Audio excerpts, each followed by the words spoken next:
Sepertinya sejak kecil kita sering mendengar ada istilah yang mengatakan Islam KTP. Biasa kita mengaku Islam, tapi ternyata KTP-nya saja yang Islam. Sehingga di akhirat kelak, ketika diseleksi berkasnya, diseleksi keislamannya, ternyata dia tidak memenuhi kriteria, tidak memenuhi syarat sebagai orang Islam. Pertanyaan muncul, kalau begitu, apa persyaratan menjadi Islam? Apa karakteristik sifat orang Islam? Pertanyaan ini Allah jawab dalam surah Al-Fat. Saya ulangi, Allah jawab dalam surah Al-Fat ayat 29, di mana Allah berfirman, Bismillahirrahmanirrahim. Muhammadar Rasulullah walladzina ma'ahu as-sidda'u 'alal kuffar ruhama'u bainahum tarahum ruk'an sujada yabtaguna fadlan minallahi wa ridwana simahum fi wujuhihim min asaris sujud ila akhiril ayat. Sadaqallahul adzim. Sidang Jumat yang saya muliakan, ayat ini menginformasikan setidaknya ada 5 syarat yang harus kita penuhi kalau kita ingin disebut orang Islam. Mari kita simak satu demi satu. Yang pertama, kata Allah, kalian kalau ingin mengaku Islam, Muhammad Rasulullah walladzina ma'ahu as-sidda'u 'alal kuffar. Sesungguhnya Muhammad itu dan orang-orang yang mengakui Muhammad sebagai nabinya, pengikut para Muhammad, sifatnya as-sidda'u 'alal kuffar, tegas kepada orang-orang kafir. Tegas kepada orang kafir. Apa itu tegas dan siapa orang kafir? Tegas bukan orang tidak ada salahnya non muslim kita pergi bakar rumahnya, bukan itu yang dimaksud tegas. Apa yang dimaksud tegas? Menurut ajaran agama kita, tegas di sini adalah lakum dinukum walyadin. Bagimu agamamu, bagiku agamaku. Tidak boleh campur-campur. Sekarang ini mulai tipis. Anak-anak muda kita Natal ikut, Imlek ikut, Tahun Baru Islam ikut. Akhirnya apa? Samar-samar tidak jelas agamanya. Lalu apa itu kafir? Siapa orang kafir? Menurut agama kita orang kafir adalah mereka di luar Islam. Inna dina indallahil Islam. Agama yang paling mulia di sisi Allah, agama Islam. Lain Islam, sesat. Keras Ustaz? Bukan keras. Inilah yang disebut tegas. Tidak boleh campur-campur. Saya yakin insya Allah di masjid ini tidak ada yang ikut kebaktian. Tidak ada yang ikut barangkali agama lain dalam ibadah. Tapi bagaimana mereka mengikuti ajaran-ajaran mereka? Satu, mulai kita lihat Pak, undangan pengantin. Yang ngundang haji, gedungnya Islamic Center. Ikut mengundang kadangkala ada ulama. Tapi apa yang terjadi dalam pengantin itu? Undangannya. Laki perempuan, belum ijab kabul, sudah baku peluk. Budaya apa ini? Bukan budaya Islam. Banyak kita lihat itu. Belum ijab kabul, berarti belum halal. Sudah peluk-peluk pengantinnya di fotonya. Makna foto itu supaya ditahu siapa yang foto, siapa yang pengantin. Bagaimana caranya? Silakan foto, tapi jangan kasih baku pelui. Bagaimana caranya? Sebelah kanan laki-laki perempuan sendiri, sebelah kiri perempuan juga sendiri. Lembaran berikutnya orang tua kedua mempelai. Ayo silakan. Apalagi kita mulai serempet-serempet, hilang batas kekafiran dan keislaman kita. Nama kita kadangkala sudah mulai tidak jelas mana Islam, mana non muslim. Yang pertama, kalau kita mengaku Islam, as-sidda'u 'alal kuffar, tegas kepada orang kafir. Apakah tegas itu berperang-perang? Tidak. Rasulullah sepertinya sangat indah mengajarkan kita tentang toleransi. Suatu ketika Nabi duduk-duduk dengan para sahabat. Tiba-tiba ada jenazah diusung. Jenazah diusung, Nabi berdiri. Tadi Nabi duduk, Nabi berdiri. Sahabat komplain, "Ya Rasulullah, itu jenazah orang Yahudi." Yahudi? Iya. Dia manusia? Manusia. Ya, saya berdiri bukan menghormati agamanya, tapi menghormati sesama manusia. Itu boleh kalau seperti itu. Tapi berkaitan dengan akidah, tidak boleh campur-campur. Rasulullah ketika dihina diri pribadinya tidak pernah melawan. Diludahi, dikasih kotoran onta di depan rumah, dikasih duri, dibuat lubang depan rumah. Apa Nabi ajak perang? Tidak. Nanti Nabi ajak perang ketika apa? Akidah dan agamanya dihina, baru perang. Kalau kita tak balik Pak, agama tak dihina, biasa, ada juga ulama yang bela. Sekalinya pribadi tak dihina, baru kita mau perang. Justru Nabi pribadi dihina tidak jadi masalah, tapi ketika akidah dan agama kita dihina, barulah Nabi mengajak perang. Yang kedua, sifat orang Islam yang kedua menurut Quran, ruhama'u bainahum, kasih sayang kepada sesama mereka. Kalau kepada non muslim kita tegas, masuk ke dalam sesama muslim, ruhama'u bainahum, kasih sayang kepada sesama mereka. Nah ini musim-musim pilkada Pak, mulai maki baku cambuk-cambuk lagi itu. Orang mau jadi wali kota, orang mau jadi gubernur, kita bersepupu baku musuh, kita bertetangga baku musuh. Jangan. Ruhama'u bainahum, kasih sayang sesama mereka. Bagaimana sesungguhnya kasih sayang sesama mereka? Contoh, begitu cantiknya persahabatan antara Umar dan Abu Bakar. Suatu ketika Umar datang menghadap kepada Nabi. Ya Rasulullah, saya mau mengadukan perasaanku ini. Kata Nabi, kenapa ya Umar? Begini ya Rasul, beberapa saat yang lalu saya ketemu sama Abu Bakar. Saya tidak tahu, saya tunggu-tunggu Abu Bakar memberi salam kepada saya, tapi dia tidak salam. Akhirnya saya lah yang duluan. Saya tidak tahu ada apa salah saya, kok Abu Bakar tidak mau salam kepada saya. Mendengar ini Nabi lalu berkata, baiklah tunggu Mi, saya panggilkan Abu Bakar. Panggil Abu Bakar. Ketemulah Abu Bakar dengan Umar, dengan Rasulullah. Lalu Nabi menyampaikan, ya Abu Bakar, ini ada keluhannya Umar. Lalu Abu Bakar menjawab, ya Rasulullah, saya pernah mendengar Anda bersabda, barang siapa bertemu sesama muslim, siapa yang lebih dulu memberi salam, maka Allah bangunkan surga baginya. Siapa yang lebih dulu memberi salam, maka Allah membangunkan surga baginya di akhirat kelak. Saya ingin surga itu lebih dulu diberikan kepada Umar. Biar nih saya tidak salam, biar saja Umar dulu yang memberi salam, supaya Allah bangunkan surga di akhirat kelak. Mendengar ini, Umar bin Khattab mengeluarkan air mata, lalu memeluk Abu Bakar Siddiq dan berkata, ya Allah, persaudarakanlah kami dunia dan akhirat. Masya Allah. Persaudaraan di mana? Mementingkan kepentingan orang lain dibanding kepentingan diri sendiri.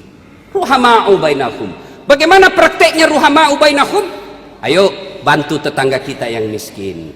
Bagaimana prakteknya ruhama'u bainahum? Jangan melukai perasaan orang lain, karena sesungguhnya sedekah tanpa akhlak akan tertolak di sisi Allah Subhanahu wa taala. Saya kasih contoh. Kita kasih uang orang tapi dengan tanpa akhlak, biasa orang malah tersinggung.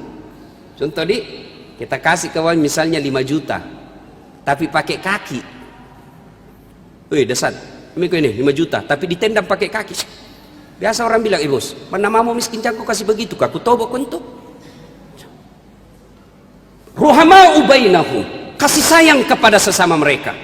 Yang ketiga, karakteristik sifat orang Islam menurut surah Al-Fat 29. Setelah ruhama'u bainahum, tarahum ruk'an sujada. Kamu lihat mereka ruku dan sujud solat 5 waktu. Artinya apa? Kalau ada di antara kita mengaku Islam, bagus puasanya, bagus syahadat, bagus sedekahnya, tapi tidak mendirikan sholat, mohon maaf, belum masuk kategori Islam. Saya selalu istilahkan sholat itu ibarat barcode. Coba lihat Bapak kalau beli barang elektronik, kan itu ada barcode-nya, di scan. Begitu scan, berarti cocok ini barang. Tapi kalau di scan tidak mempan atau lobet bunyinya, berarti ini tidak cocok ini. Bapak di akhirat nanti masuk di akhirat di scan, tidak ada. Tapi ada redup-redup, kadang muncul kadang tidak. Ini yang hari Jumat saja datangnya. Mereka yang tidak sholat, demi Allah, tidak ada tanda keislaman baginya. Bahkan Nabi dengan jelas mengatakan, batas antara kekafiran dan keislamanmu adalah sholat. Ketika kau tidak sholat, kau kafir di hadapan Allah. Selalu kita berdoa, ya Allah, perbaiki jabatanku. Ya Allah, perbaiki rezekiku. Ya Allah, perbaiki kesehatanku. Kita minta kepada Allah, tapi Allah jawab itu, hayya 'alas shalah, sini kamu sholat. Hayya 'alal falah, sini kamu saya kasih kemenangan. Tapi apa jawaban kita? Tunggu. Bagaimana mau kasih gitu kan? Nah, jawab keinginan kita. Allah panggil kita tapi kita bilang tunggu. Panglima saja ada ajudannya. Coba itu panglima, ada ajudannya. Coba kalau panglima panggil ajudan, ajudan langsung lari itu. Biar lagi tidur pegang rokok, nabuan rokoknya langsung lari, siap jenderal. Rasa-rasanya tidak ada ajudan dipanggil ajudan, tunggu dulu pak, tak berani pak. Lalu Allah panggil kita selalu berdoa, ya Allah perbaiki hidupku, ya Allah perbaiki rezekiku. Allah panggil kita, sini kepala, hayya 'alas shalah, sini, hayya 'alal shalah, sini. Tapi apa jawaban kita? Tunggu. Hebatnya dari subuh disuruh menunggu sampai isya tidak datang. Keislaman kita adalah sholat. Setan ketika bapak mau haji tidak terlalu nagoda ki. Ketika mau bapak bayar zakat, mau puasa, setan tidak terlalu goda kita. Silakan kau puasa 30 Ramadan berturut-turut. Tapi ketika kita mau sholat, setan kepanasan berupaya menggagalkan agar kita tidak sholat. Kenapa? Tanda keislaman kita adalah sholat. Ketika tidak ada sholat, semua kebaikan-kebaikan kita langsung dihapus dan tidak ada gunanya. Yang keempat, tanda keislaman kita menurut Quran, tarahum ruk'an sujada yabtaghuna fadlan minallahi wa ridwana.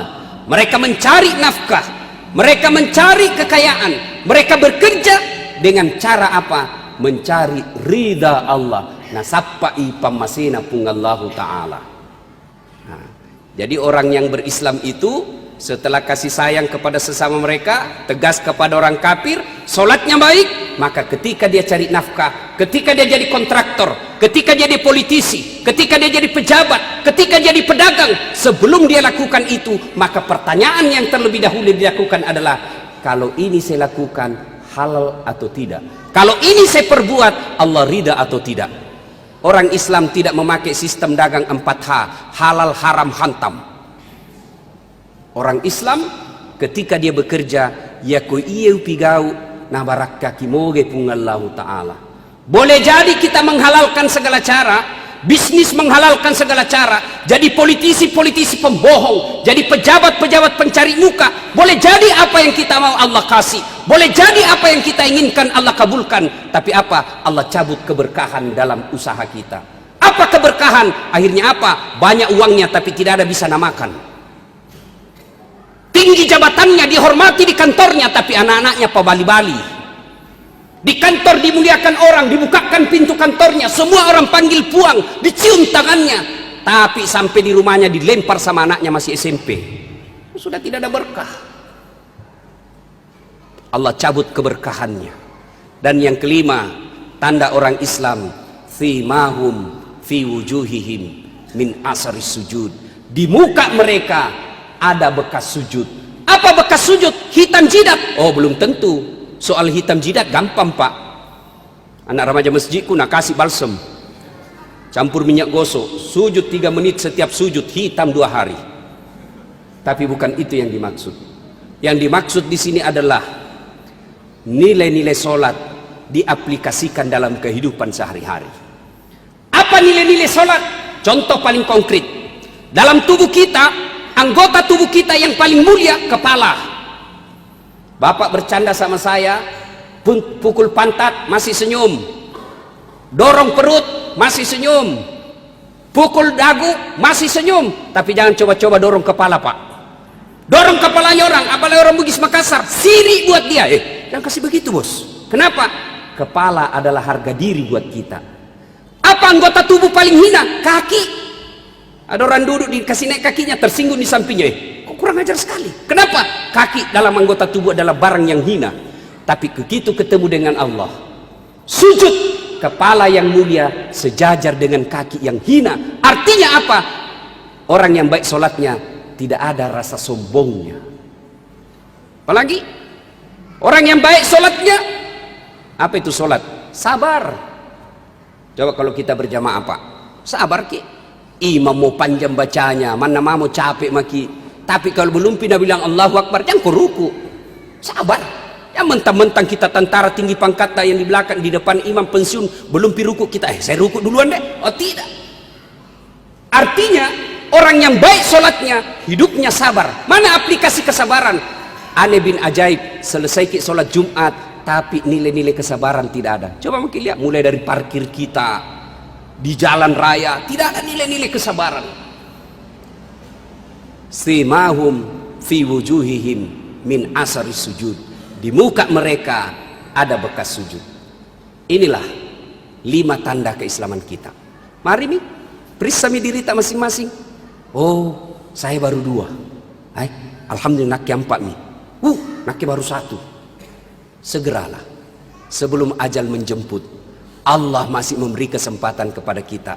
Allah janji kepada kita semua, wala ta'iasu min rauhillah, ajakmu peturenu pamasiku.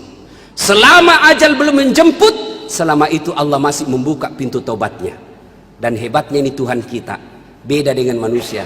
Bapak tipu saya, datang minta maaf, apa saya bilang? Oke bos, saya maafkan kau, tapi jangan kau lagi lewat depan rumahku. Tapi Allah, banyak maksiat, banyak dosa yang kita lakukan. Wala ta'iasu min rauhillah, jangan kau putus asa.